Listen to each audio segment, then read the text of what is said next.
Well, hello there. In its final report published in 2015, the Truth and Reconciliation Commission of Canada made 94 calls to action. Call number 59 asks churches involved in the settlement agreement, such as the Catholic Church, to develop ongoing education strategies with the goal to ensure their congregations understand three things. 1. Understand their church's role in colonization and its impact on Indigenous peoples. 2. Understand their church's role in the history and legacy of residential schools. And 3.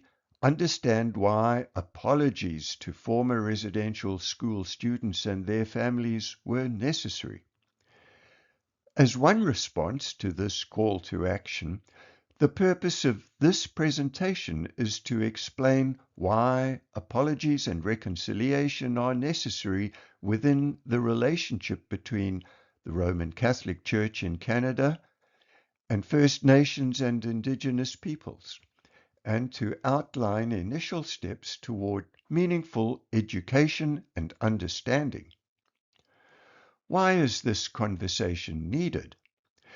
Among many Canadian Catholics, lay people, clergy and religious alike, there is a common belief that reconciliation is required primarily because of abuses that occurred in residential schools, compounded by later institutional cover-ups.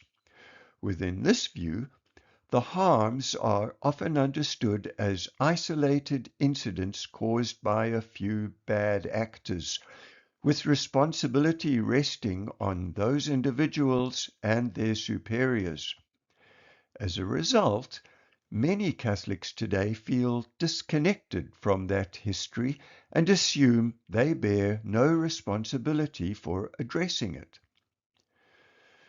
So why is this perspective incomplete? This presentation seeks to clarify why First Nations and Indigenous peoples do not share this interpretation of Catholic history in Canada. Their understanding is shaped not only by the residential school system, but by a much broader and longer experience of colonial policies, church-supported structures, and intergenerational harm. The presentation concludes by suggesting foundational educational steps that Catholics can take to begin engaging in genuine reconciliation, steps rooted in listening, learning, and acknowledging the full historical and ongoing impacts of colonization. When asked about residential schools, most Canadians will probably say that they have heard about shocking revelations about abuses at Indian residential schools, particularly sexual abuse. And they have heard about large numbers of unmarked graves. But almost all of them will admit they know little or nothing about the Indian Act. Most people seem unaware that residential schools were mandated by the Indian Act. Residential schools might be closed now, but the Indian Act is still alive and well, along with its consequences. Residential schools were created by regulations mandated by the Indian Act, first passed in 1876, and after many revisions, still in force at the time of making this presentation in 2025. The last revision to the Act was in 2019. The Indian Act gave the federal government the exclusive right to create legislation regarding Indians and Indian lands. The Act identifies legally who is an Indian and establishes related legal rights, obligations, and prohibitions. But wait, isn't it politically incorrect to talk about Indians? In casual conversation, absolutely yes. Indigenous people tell us we should rather be using words like Indigenous and First Nations. However, all literature dealing with the Indian Act, including works by Indigenous authors, uses the words Indian or Indians because that is the word used in the Act. Such usage will continue as long as there is an Indian Act. The Indian Act made it possible to create government-controlled residential schools. But the Indian Act did far more than authorize regulations to set up Indian residential schools. Before looking at the Indian Act itself, it is important to understand why the federal government of the day wanted such a piece of legislation. The overarching purpose of the Indian Act was to create a controlled way to assimilate the First Nations of Canada into Euro-Canadian society. The Act aimed to assimilate the First Nations by eradicating their cultural practices and traditions. The term cultural assimilation is widely regarded, including by Pope Francis, as a euphemism for cultural genocide, illustrated by the well-worn expression, "kill the Indian in the child," first used by the American educator John Pratt in 1892. To achieve this objective of cultural eradication through assimilation, the federal government needed extensive control over various aspects of Indian life, including governance, land use, healthcare, and education. The Indian Act gave the government such control.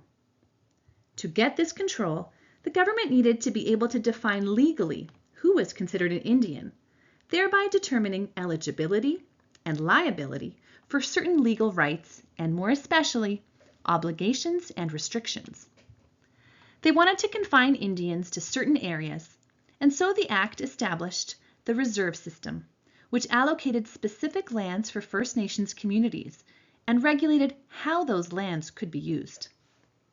Finally, the Act laid the groundwork for the creation of residential schools, which aimed to civilize Indians and Indigenous children by removing them completely from the influence of their families and communities. Let's look at just 4 of many possible examples of legislation within the Act.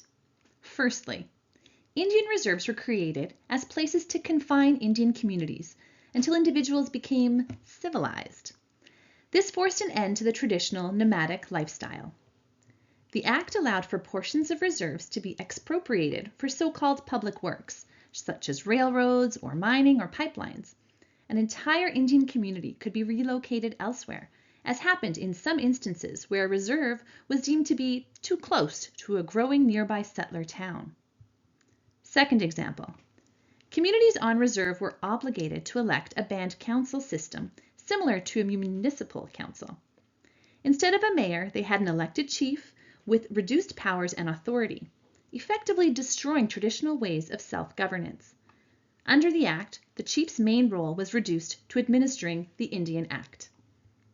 Third example, the traditional roles of women were completely eradicated by the Indian Act. These roles varied somewhat from nation to nation, but women's traditional roles had great importance in all First Nations prior to colonization. In 1742, a French Jesuit missionary and ethnologist wrote this about Iroquois-speaking peoples. Nothing is more real, however, than the woman's superiority. It is they who really maintain the tribe. In them resides all the real authority. The lands, the fields, and all their harvest belong to them. They are the soul of the councils, the arbiter of peace and war. They arrange the marriages. The children are under their authority, and the order of succession is founded in their blood. After the Indian Act, right until 1985, women took the status of their fathers or husbands. If a woman married a non-Indigenous man, she lost her Indian status and could not return to the reserve, even if widowed or divorced. Final example. Initially, schools were day schools on the reserve. After a commission studied the American system of boarding schools, Prime Minister John A. Macdonald told the House of Commons in 1883, "When the school is on the reserve, the child lives with its parents, who are savages. He is surrounded by savages, and though he may learn to read and write, his habits and training and mode of thought are Indian. He is simply a savage who can read and write."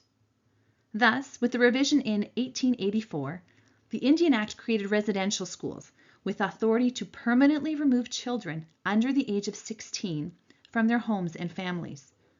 They were intentionally far removed from their community in order to kill the Indian in the child, to isolate them from all exposure to traditional cultural practices, traditions, and spirituality.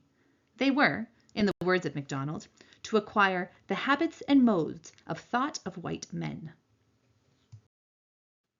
Okay, so that is the Indian Act in a nutshell. But what made the kings and queens of Europe think they had the moral authority to exercise dominion over the people and lands of the indigenous First Nations of the Americas?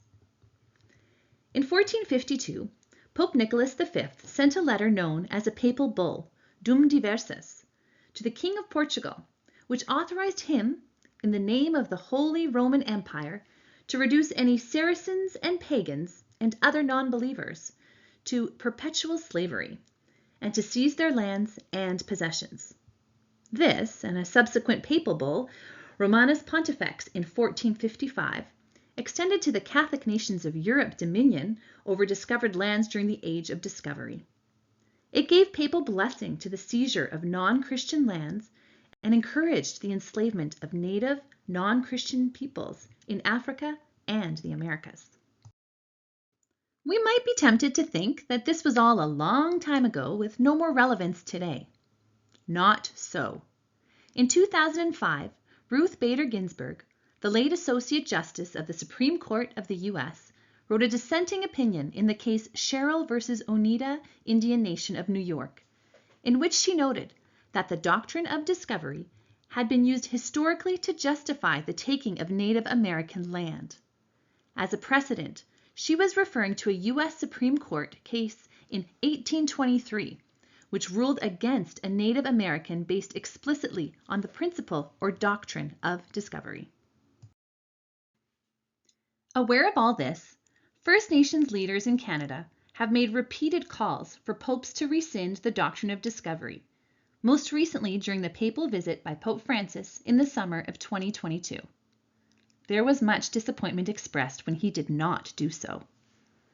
Although the bishops of Canada repudiated the doctrine of discovery in 2016, that was poorly publicized, and the sentiment among First Nations leaders was that, having originated from a pope, a repudiation needed to come from the pope. It would appear that Pope Francis asked the Roman Curia to investigate the issue, and in March 2023, 2 Vatican dicasteries, that for culture and education, and the dicastery for promoting integral human development, indeed repudiated the so-called doctrine of discovery in a joint statement. The statement observed that in 1537, Pope Paul III, in the papal bull Sublimis Deus, which was addressed to all faithful Christians to whom this writing may come, had declared, "The said Indians and all other people who may later be discovered by Christians are by no means to be deprived of their liberty or the possession of their property, even though they be outside the Christian faith, and that they may and should freely and legitimately enjoy their liberty and possession of their property. Nor should they be in any way enslaved. Should the contrary happen, it shall be null and have no effect." Well, we all know the contrary did happen, and certainly not without effect. Not surprising when you consider that this was published in the age of sailing ships 85 years or 3 generations after Dum Diversas, and 20 years after Martin Luther kicked off the Reformation in Europe. The bull, by Pope Paul III, seems to have been one of the best kept secrets in the Catholic Church up until March 2023.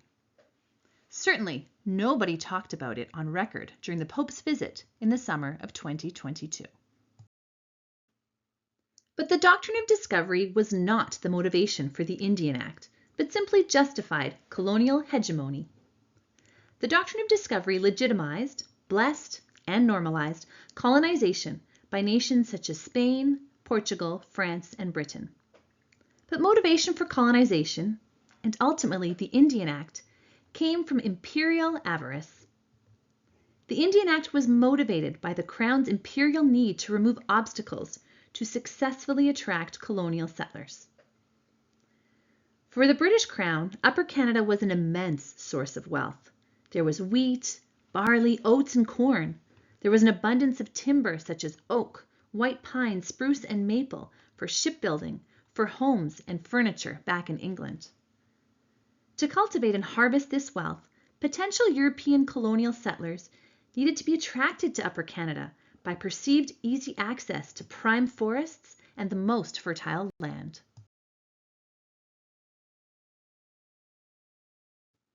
The only problem was the thousands of First Nations people living in their traditional, largely nomadic or semi-nomadic ways in hundreds of Indigenous communities living on their ancestral lands. This was the Indian problem, for which the solution was the Indian Act of Canada. In the Rule and Statutes of the Canadian Society of St. Vincent de Paul, we read in Article 3.20, Working for Social Justice. The Society is concerned not only with alleviating need, but also with identifying injustices that cause it. Therefore, it is committed to identifying the root causes of poverty and contributing to their elimination. In all its charitable actions, there should be a search for justice. This is a lesser-known aspect of the mission of the Society of St. Vincent de Paul. Even many members are either unaware or prefer to ignore it. Many feel uncomfortable with it because it is perceived as becoming political. However, our founder, Blessed Frédéric Ozanam, did not shy away from a concern for social justice. Consider these statements of his. The question which is agitating the world today is a social one. It is a struggle between those who have nothing and those who have too much. He also said, charity is the Samaritan who pours oil on the wounds of the traveler who has been attacked. It is justice's role to prevent the attack. During and after the French Revolution, both Blessed Frédéric Ozanam and Rosalie Rendu were sometimes at the barricades with the poor. When the Archbishop of Paris was shot at the barricades in 1848, trying to mediate between insurgents and the Republican Army, Frédéric Ozanam was at his side. This portion of the presentation focuses on some of those aspects of the Indian Act that gave rise to a cycle of poverty among First Nations peoples that continues to this day. Many of these elements are still a cause of poverty among Indigenous peoples today. We can start with land and resource management as a cause of poverty. The Act called for creating reserves with title to the land held by the Crown, His Majesty, the King. The Indian Act limited use of the land to agriculture and the rearing of livestock. This made it difficult or impossible to establish businesses on the land or generate revenue in other ways up until the 1980s and 90s. Rights to natural resources on the land are held by the Crown. Timber could only be used on the reserve and never sold. Hunting and fishing rights are similarly regulated. Right up until 2014, Indian farmers were required to obtain permits to sell agricultural products off reserve, like cattle, grain, or produce. Permits would often be refused if there was perceived competition with non-Indigenous farmers. Indian farmers were not allowed to form cooperatives to pool resources. If two or more farmers on reserve wanted to buy and share use of implements such as a tractor, plow, or hay baler, they had to get a permit from the Indian agent, who would almost always refuse, because the intention of the Act was to discourage communal cooperation and enforce individual development and civilization. The state of housing and infrastructure is historically notorious. Many communities face severe housing shortages and inadequate living conditions. Overcrowding and poor sanitation are common. As already mentioned, title to land, buildings, and improvements is held by the Crown. Statistically, Status Indians can expect poorer health outcomes compared to non-Indigenous Canadians, with notably higher rates of diabetes, heart disease, and mental health issues. Generations of mistrust, including experiences of forced sterilization, perpetuate a reluctance to seek or trust medical care. The tragic story of Grassy Narrows is a direct consequence of Indian Act policies, neglect, and preferential treatment for non-Indigenous settler enterprise. For 13 years, from 1962 to 1975, the Dryden paper mill dumped about 10 metric tons of mercury into the English Wabigoon River system, contaminating the water and, obviously, the fish, a vital food source for the community. Please do your own research to find out more about this Grassy Narrows travesty. Poor educational outcomes and limited access to skill development programs have long been a major contributor to the ongoing cycle of poverty. Chronic underfunding of First Nations and Indigenous education is notoriously long-standing and still ongoing today. Then there are the barriers to economic development. First Nations peoples do not have the preferential interest rates on loans available to the wealthy, especially since collateral requirements are prohibitive.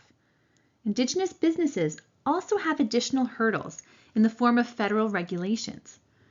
In 2023-24, of the total new Indigenous spending by the federal government, just 0.5% of that year's new Indigenous funding was earmarked for economic reconciliation. This has been called a colonial beads and blankets trick, keeping First Nations dependent on welfare handouts, but doing very little by way of economic development and job creation. Finally, intergenerational trauma continues to perpetuate a cycle of poverty. By way of warning, the information and material on this slide may trigger unpleasant feelings or thoughts of past abuse for some viewers. The most obvious example of intergenerational trauma is the legacy of trauma inflicted by residential schools that continues to affect First Nations and Indigenous communities, contributing to ongoing cycles of poverty and disadvantage. By way of example, there is the story of Mr. Freddie Taylor, residential school survivor, Curve Lake First Nation member, and Wetang Ojibwa Center resident artist. He tells his story to those who want to listen, a story which is publicly available in a CBC episode from 2021. How as a little boy of 5 years of age, he was picked up off the street with his 2 sisters and taken to the Mohawk Institute Residential School in Brantford, Ontario. For 10 years, he never saw his parents, and he never saw Curve Lake. As Mr. Taylor tells it, today he is not accepted in white society, nor does he fit in with First Nations culture on the res. He has no sense of social or cultural belonging. He feels he has nothing to pass on to the next generation. Mr. Taylor is one of many thousands. Secondly, intergenerational trauma continues, where First Nations and Indigenous peoples still face systemic racism and discrimination. They are disproportionately represented in Canada's prison population. And as already mentioned, generations of mistrust, including experiences of forced sterilization, perpetuate a reluctance to seek or trust medical care. This is a good point to take an optional 3 or 4 minute break if you need one. Pause the video and then hit play again when you are ready to continue. If you don't hit pause, the presentation will continue in about 10 seconds.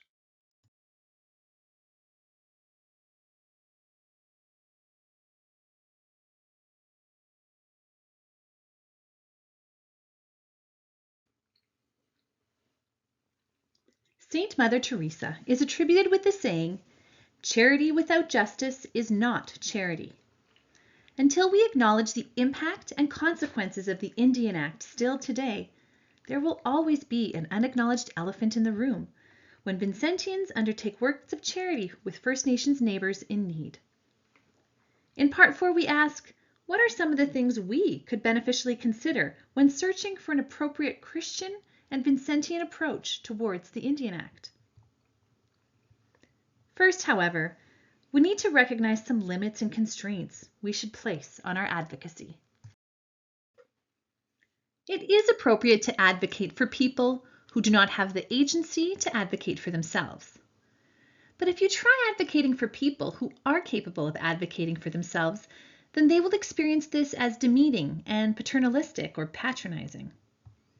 Non-Indigenous Canadians need to avoid any advocacy that has not been called for by First Nations peoples themselves, at least in a general way.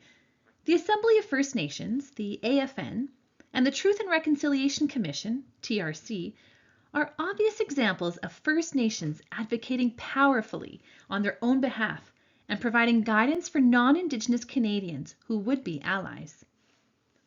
The AFN has consistently criticized the Indian Act as an outdated and colonial piece of legislation. They have highlighted how the Indian Act has historically been used to control and assimilate First Nations people, undermining their independence, dignity, and self-respect. The AFN advocates for replacing the Indian Act with legislation to support the development of self-determined governance systems that respect the rights, cultures, and traditions of First Nations communities. Then there's the Truth and Reconciliation Commission of Canada, or TRC. The TRC was active from 2008 to 2015, holding events across Canada and hearing testimonies about the impact and experience of residential schools from over 6,500 witnesses. In its final report in 2015, which described the residential school system as cultural genocide, included 94 calls to action aimed at advancing reconciliation between First Nations and Indigenous peoples on the one hand and non-Indigenous Canadians on the other. Of particular relevance to us here in this presentation is call number 59, which states, "We call upon church parties to the settlement agreement to develop ongoing education strategies to ensure that their respective congregations learn about their church's role in colonization, the history and legacy of residential schools, and why apologies to former residential school students, their families, and communities were necessary." Hopefully this presentation will contribute to the Catholic Church's response to this call number 59 of the TRC. In response to call to action number 59, and in a spirit of reconciliation and allyship, it behooves Vincentians and other Catholics to acquaint themselves with how the Indian Act impacts the lives of First Nations peoples. This means a decision to learn and discover the facts with a heart and mind open to change, putting aside defense of long-held judgment about Indians passed on to us by family or friends. Jesus said, "If you are offering your gift at the altar, and there remember that your brother or sister has something against you, leave your gift there in front of the altar. First go and be reconciled to them, then come and offer your gift."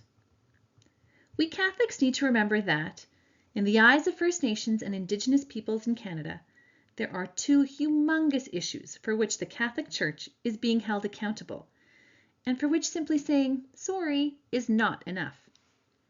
Firstly, there is our entire role with the residential schools, not just the physical and sexual abuses which appall us, but the whole question of cultural assimilation, called by many, including Pope Francis, cultural genocide. Secondly, it was the Catholic Church, after all, that invented and propagated the doctrine of discovery, which enabled the imperial colonialism, which still continues today. Then there is a third issue in which the Catholic Church in Canada is complicit with the broader Canadian non-Indigenous population. The issue of broken treaties, nation-to-nation agreements entered into between First Nations and the British Crown, and still legally and constitutionally binding today. For instance, do we know, is the land on which our parish church is built unceded or governed by treaty? If treaty land, which treaty or treaties? So, what first steps can we take to go and be reconciled? The Anglican Church has published a very powerful video on YouTube called Doctrine of Discovery, Stolen Lands, Strong Hearts. Watching this video is far and away the simplest way for any Christian to begin learning about the impact of Christianity on the First Nations of Turtle Island. Then there's a series of 5 videos produced by Kevin Moynihan covering the report of the Truth and Reconciliation Commission. At the same time, you could read a book by Chief Bob Joseph, 21 Things You May Not Know About the Indian Act. With the intention of promoting reconciliation, the Canadian Conference of Catholic Bishops, the CCCB, has published a series of 4 short pastoral letters called That We May Walk Together, a separate letter for First Nations, for Inuit, for Métis, and one titled For the People of God in Canada, which the bishops urge all Canadian Catholics to read. The CCCB also have other resources on their website. The existence of these resources seems to be a well-kept secret that very few Catholics in the pew are aware of. Finally, what about making an Indigenous land acknowledgement that is appropriately worded for your location whenever you meet? How about prominently placing an Indigenous land acknowledgement in the weekly parish bulletin and in the foyer of your church? But what about the Indian Act itself? As Canadian Christians and as Vincentians committed to searching for justice in all our charitable actions, can we remain indifferent to this unjust and oppressive legislation? What are Christians supposed to do when a racially identifiable segment of their national population is discriminated against with unjust and oppressive legislation? Perhaps we can get some inspiration from Christians in South Africa. During the years of apartheid government in South Africa, it took a few years, but eventually most major Christian churches publicly voiced their disgust with apartheid legislation as unjust, cruel, and unchristian. Apartheid was a system of racial discrimination legally enforced in South Africa from 1948 to the early 1990s. It was an unjust policy that enforced strict segregation based on race, giving white South Africans overwhelming political and economic power, while severely limiting the rights and opportunities of the non-white majority. People were forced to live in segregated geographical areas according to their race, much like Indian reserves. The most qualified and best-paying jobs were reserved for white people. All infractions of the apartheid laws were criminal and punishable by fines or imprisonment. It took some time, but eventually most major Christian denominations and churches spoke out and publicly condemned apartheid legislation, including the South African Catholic Bishops' Conference and the South African Council of Churches. However, many individual Christians were reluctant to be seen aligning themselves with the anti-apartheid movement, especially because the apartheid government had accused religious anti-apartheid activists of being political and furthering the aims of communism. Much like apartheid legislation in South Africa, the Indian Act of Canada is a patently unjust piece of legislation that has produced thousands of victims across generations. Victims whose pain cries out with the cry of the earth and the cry of the poor, using the words of Pope Francis in his powerful and very relevant encyclical Laudato Si. From its inception, it was the ruthless intent of the Indian Act to destroy and eradicate First Nations culture, spirituality, and traditional practices. Many Christians in South Africa spoke out boldly against the evils of apartheid, even though they were being banned and imprisoned on trumped-up political charges or even without charge. Would any Christians in Canada deny that the Indian Act is unjust, evil in its intent, founded on a hell-bent religious principle, and therefore abhorrently unchristian? So, what practical steps can non-Indigenous Christians and people of conscience take along the road to reconciliation? How can we stand with First Nations in their call, not to rescind, but to replace the Indian Act with legislation that supports the development of self-determined governance systems that respect the rights, cultures, and traditions of First Nations communities?